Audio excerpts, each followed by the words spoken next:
All right, this is the Build 720. You want to say your name, bro, and Okay, your man. your Greg store, your Johnson. business? Originally from New Orleans, local native, Los Angeles, California, Crenshaw District. We in my store, Planes, Trains, and Things. I just wanted to put this store here for people to have somewhere to go in the local neighborhood to get a Fairfax look that you can get in your inner city. That's what I was trying to do.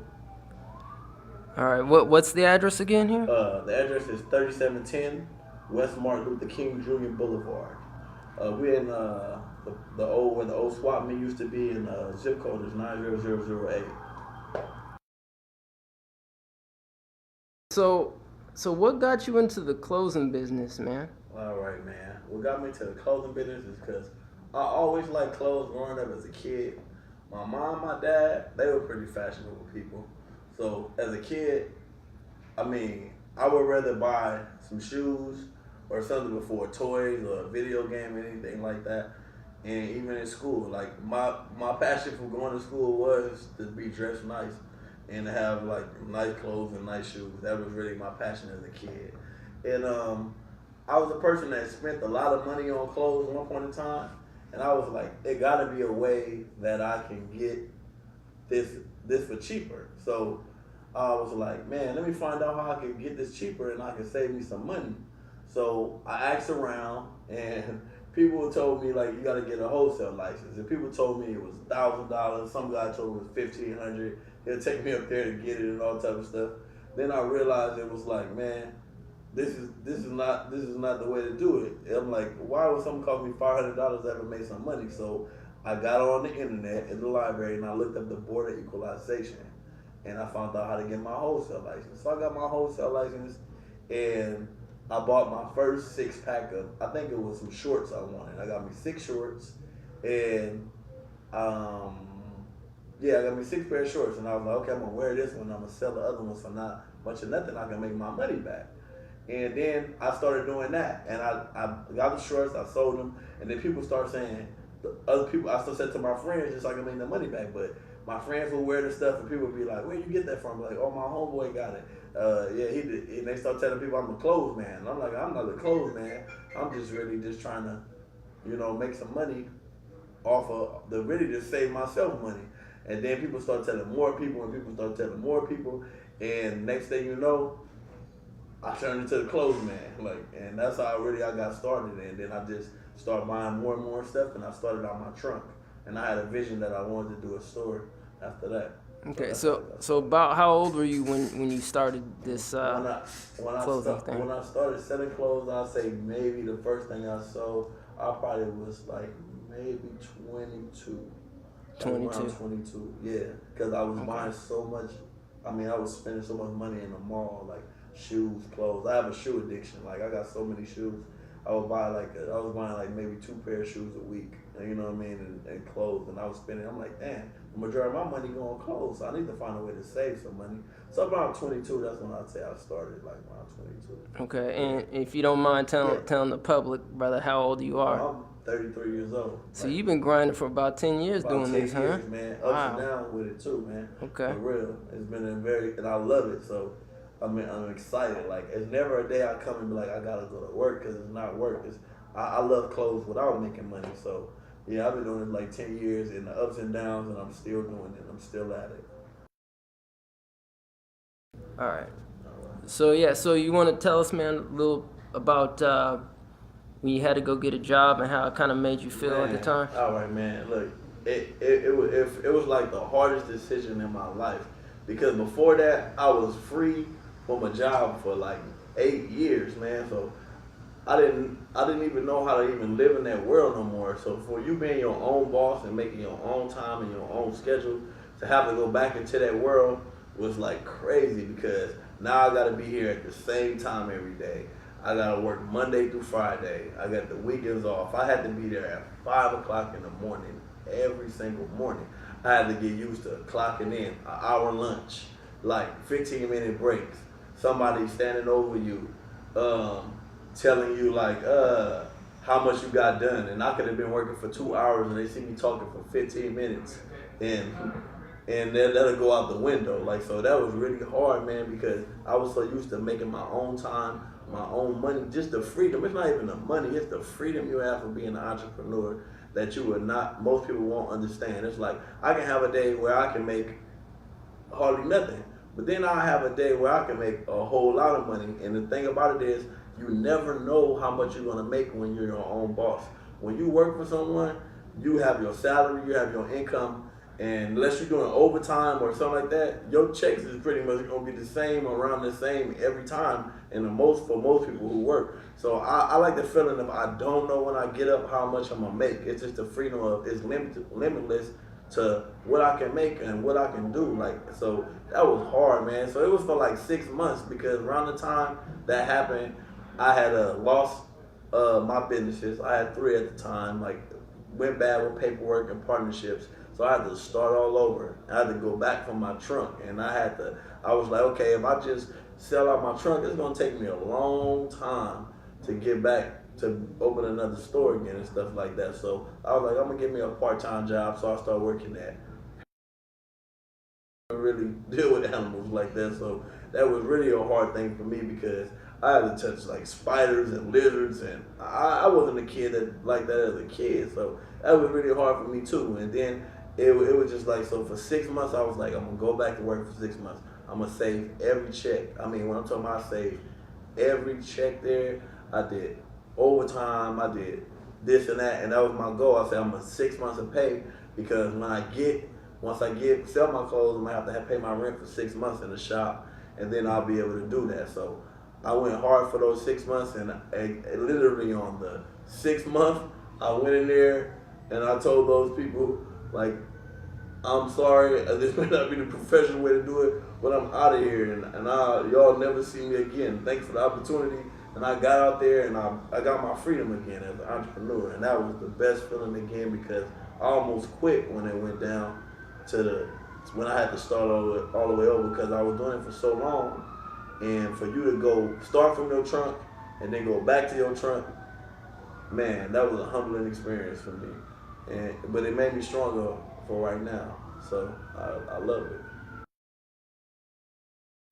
All right, bro. So how do you go about choosing your inventory? Man, now this is the process that the most enjoying process for me, because like I said, I love clothes, but it takes a long time. So I'll use the internet, and I'll go downtown. Since we're in LA, we in the fashion district. So I'll go down there, and I'll stay down there. Maybe the least time I'm gonna stay down there is 3 hours.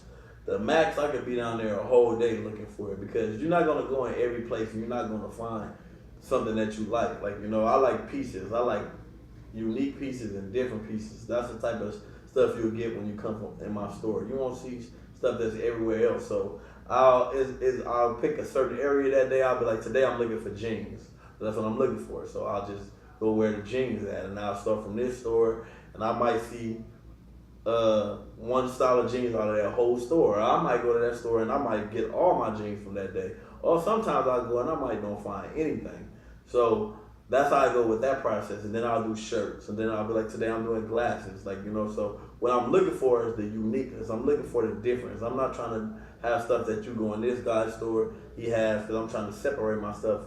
Because since we in Los Angeles, there's a lot of competition. Like, you know, everybody's selling clothes. Not too many brothers, like, you know what I'm saying, is doing it, but that's what I do. And then I go on the internet. Well, now how I do that on the internet is totally different. I go on Instagram, since I be on there, and I'll be like, okay, I'll start following somebody, and I'll be like, oh man, this dude's stuff is nice, and he's not in California. That's what I do too. Half of the stuff I buy is from the East Coast, the South, you know what I mean? I really don't buy too much stuff from Los Angeles unless there's a local person that I'm working with that I know. And that's one thing about me too.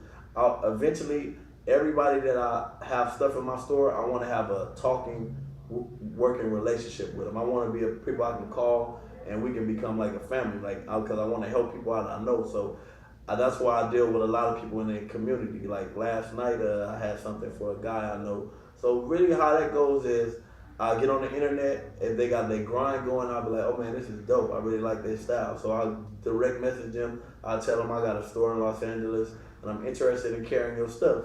And some people be like, they don't wholesale. And some people are like, okay, man, that's cool. I'm trying to get my stuff in another state. So they be happy, and I'll be happy to get it. So I'll buy it from them, or then I'll go on websites like it's called a website called hypebeats.com, and I'll go on there and it basically show you what's trending and what's the fashion going to be. And I don't really follow that. I just follow like what's the style and the look in, and I put my own twist on it.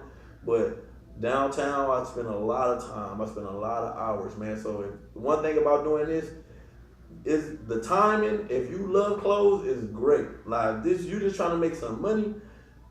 It's gonna be another job. But if you really into this, you're gonna love that. Because if you like clothes and you like fashion, that's my favorite time of the day. It's not even really making the money. It's the fact that I can find new clothes, and then I like how people look. I like the joy on people's faces when they buy something new. I love that. So I'll go downtown, good. The internet, another good thing. Instagram. I follow people on Snapchat that's making their own stuff. I go to certain websites that's going on. And then I'll reach out to them, and if they have something unique I like, then I'll reach out, and then I'll go from there. So it's a lot of time, but it's the most fun time I have in the store. So that's how I do it. I go different places and I try to find like the most unique stuff, and I go from there. But that's how I buy and I shop.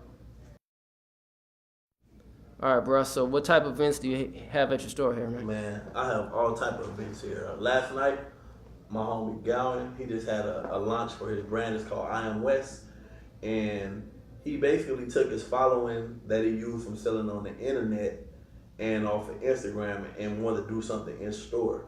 So I do this for a lot of people. It don't matter. You don't have to be a clothing brand. You could be an artist. You could be whatever. So last night, he wanted to launch in store. So his following, he basically brought his following and told him that now his stuff that's online is also going to be in store, and it's going to be in my stores. And he came and he had food, and he had poets perform. He had a comedian, and he sold his stuff, and it was amazing because to see black people support each other was a good thing, and they were all like young millennial kids, and they supporting him. Like they just didn't come and look just to hang out and eat and drink. They came to have fun, but they also came to help this brother take his business to the next level. And I really like that. And there's also, I do something called Into the Void in here. It's something that started maybe like a year ago in my shop. And what that does is it brings fashion, music, and art together. And it's cool because of the guy, his name is Bobby. He came in, and he first came in to start he wanted to do a record release album party. And I was like, man, you know what? I wanted to start doing stuff in my store. So I was like, we could try out with this, because eventually I want to put fashion, music, and art together. And he was like, that's cool. And me and him was talking, and just so happened he went outside and started walking around, and he met a guy named Jimmy. This is how it all started. And he was an artist, and it was crazy because we were just talking about that, and the artist basically just walked down there into the store. So now he had the host, I had the store to hold it in, and the idea of what I was going upon, and Jimmy was the artist that we need. So it would go on once a month, and what we'll do is we'll pick an artist that we find on Instagram, reach out to them, be like, would you like to show your artwork? And there'll be different type of artists. Some people will be body painting artists, some people will have their paintings, different type of expressions. So it started from there. So they'll put their art on the wall. Then Bobby will reach out to performers. So he'll reach out to performers, and I ain't gonna lie, that's where he come in. Like as far as all the reaching out to the performers and the artists and stuff like that, he go in on that. That's really his thing right there. Like so he'll find like up and coming rappers and stuff like that, because he was a party promoter. And he'll be like, oh yeah, you want to perform in the store? We got this thing called Into the Void where we mix fashion, art, and music together.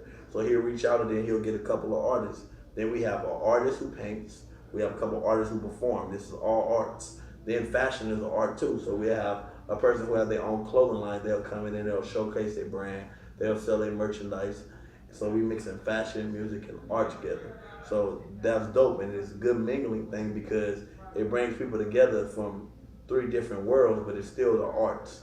And next thing you know, this artist is collabing with the artist for artwork for their album, or this person is modeling this person's clothes in a video. So it's really like a network to bring people together all on the same page. So, and then just last week I do this thing where this lady that I know, her son was incarcerated for as a youth. He went to jail when he was maybe like 16, but they tried him as a he was a minor, but they tried him as an adult. So he wound up getting a lot of time, you know. So he always used to paint.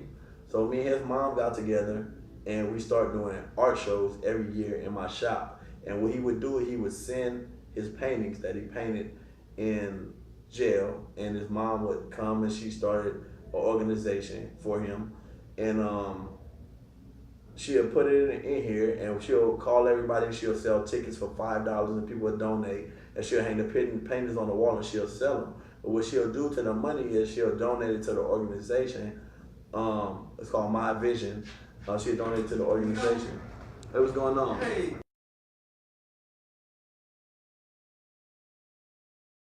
All right, go ahead.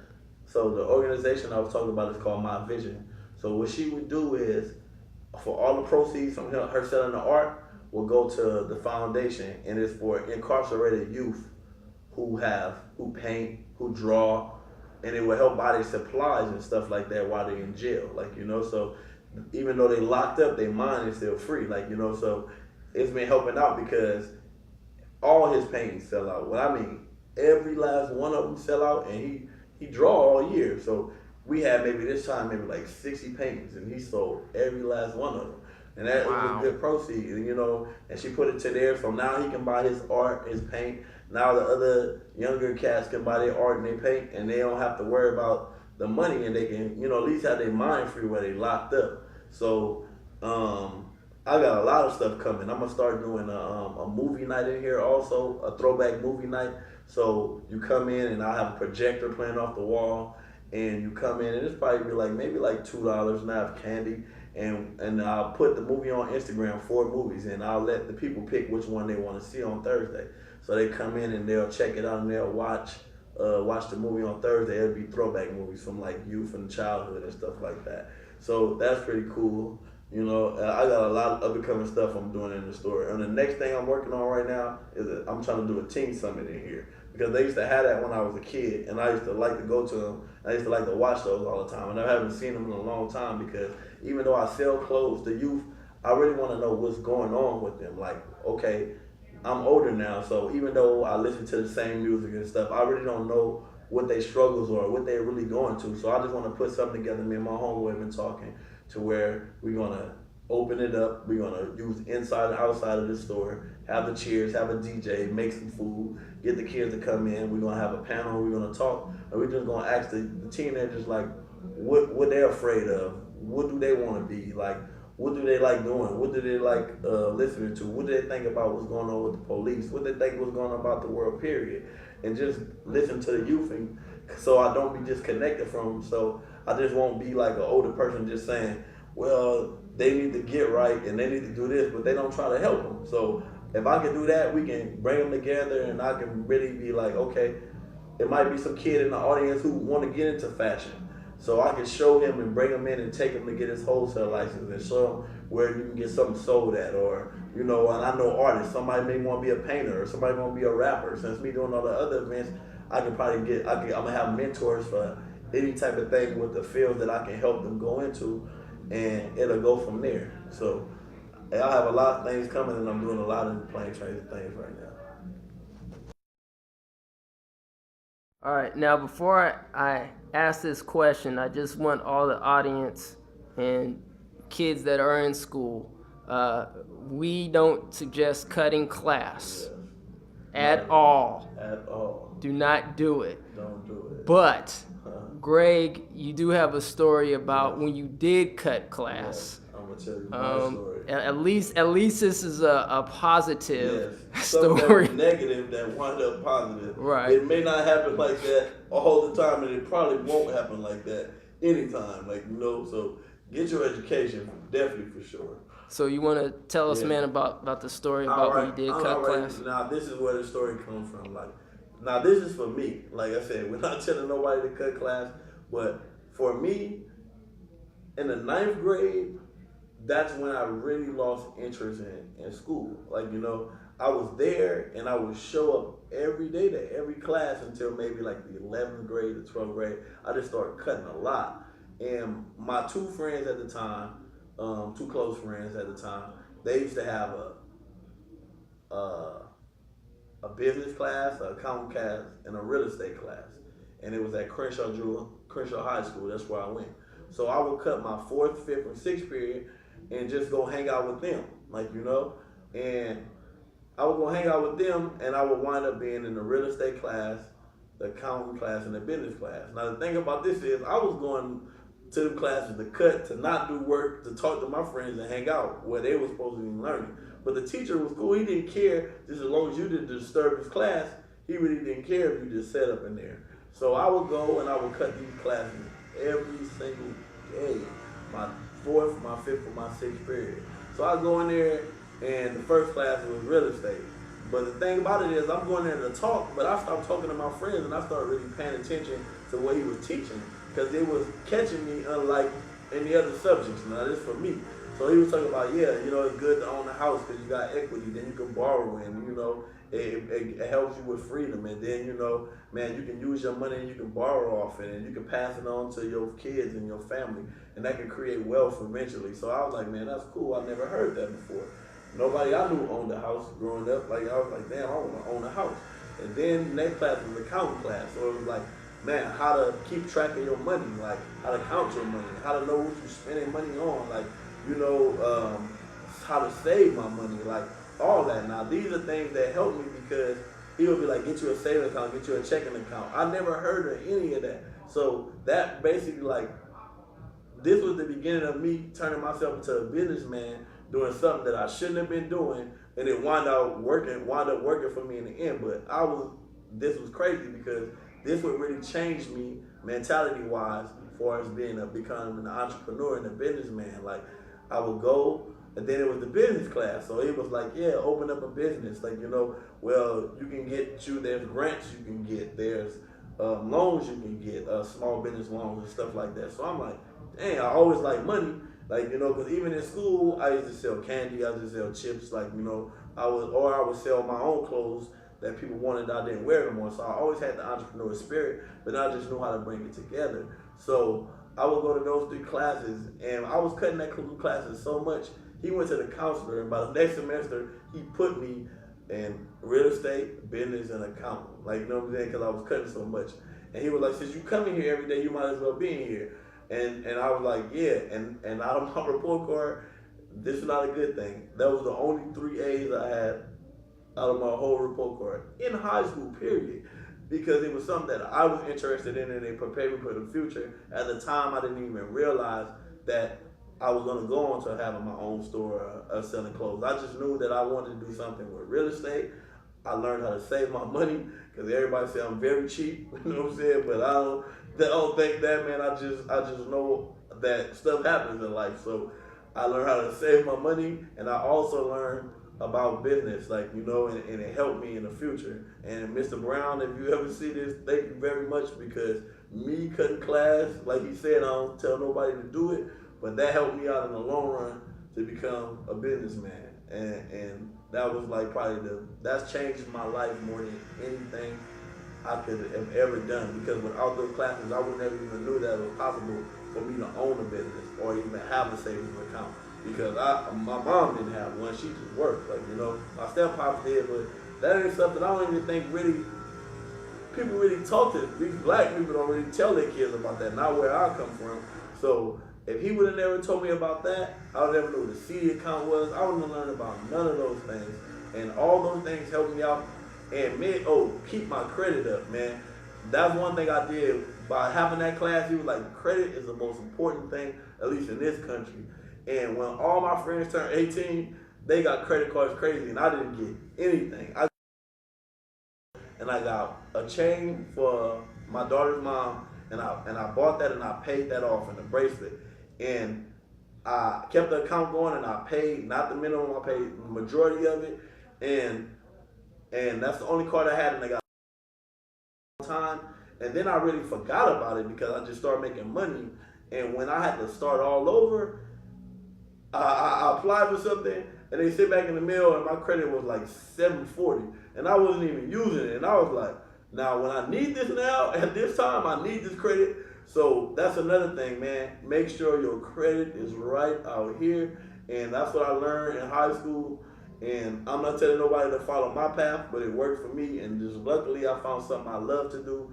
And I used for me doing something I wasn't supposed to be doing. And I learned something out of it. And it helped me out right now in life. So that's my story about cutting class. All right, Greg. So tell us your contact info, how people can get a hold of you. All right. Now, how you can get a hold of me in store, Planes, Trains, and Things is my telephone number. My cell number for business is 562-207-7530. Also, you can get at me on Instagram. My Instagram name, store page is Planes, Trains, and Things. And it's a contact at the top of the thing, and it has my number up there. And also, I'm on Snapchat too. It would be PTT. That's the name of my store. It's just short for Planes, Trains, and Things. So you got my number. You have my Instagram contact. You have my Snapchat contact. And majority of times, I'm on my Instagram posting every day, and on my Snapchat, you can follow. And you can see, basically, I show what I do on a daily. I just don't show. I show how I get up in the morning, how I go shop. I show how I buy.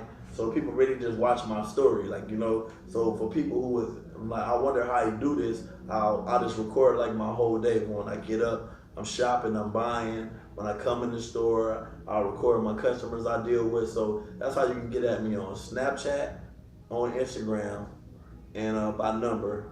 And you can contact me at Planes, Trains, and Things. And I'm located at 3710 West Martin Luther King Jr. Boulevard, 90008. And that's how you can get at me.